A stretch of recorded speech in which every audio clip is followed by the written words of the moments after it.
Most people have this view of NATO from the Cold War era, of where NATO and the Warsaw Pact countries were, the dividing line between communism and the West.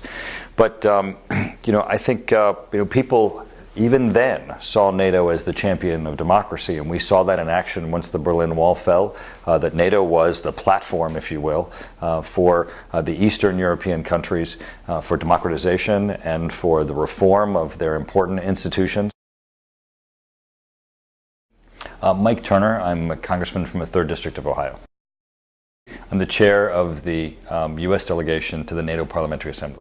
The NATO Parliamentary Assembly is really a forum where parliamentarians from the countries who are NATO allies can come together and take up the issues that are important both to the transatlantic alliance, NATO itself, NATO operations and issues, and also discuss to some extent the internal political issues that are affecting the NATO allies individually.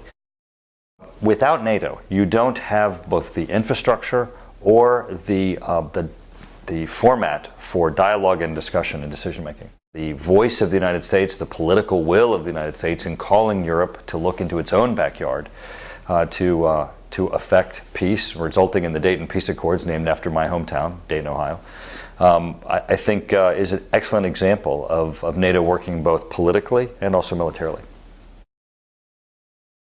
When we look at Afghanistan, the Article 5 guarantee of the nations coming to the aid of other nations if they are under attack, that has only been invoked once, and it was on the behalf of the United States as a result of the attacks that we suffered on 9/11 in New York and in Washington, D.C.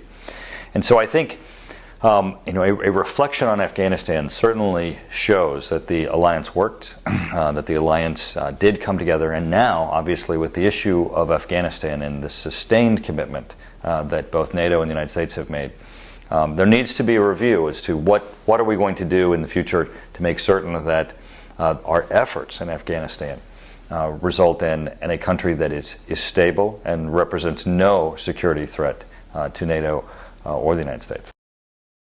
I think NATO, to me personally, represents the hope that democracy will continue to spread in a way that is sustainable and stable, and that NATO has an opportunity through its tools of assistance to aid countries that are making that march to democracy. And certainly that results in, I believe, a greater peace and a sustainable peace.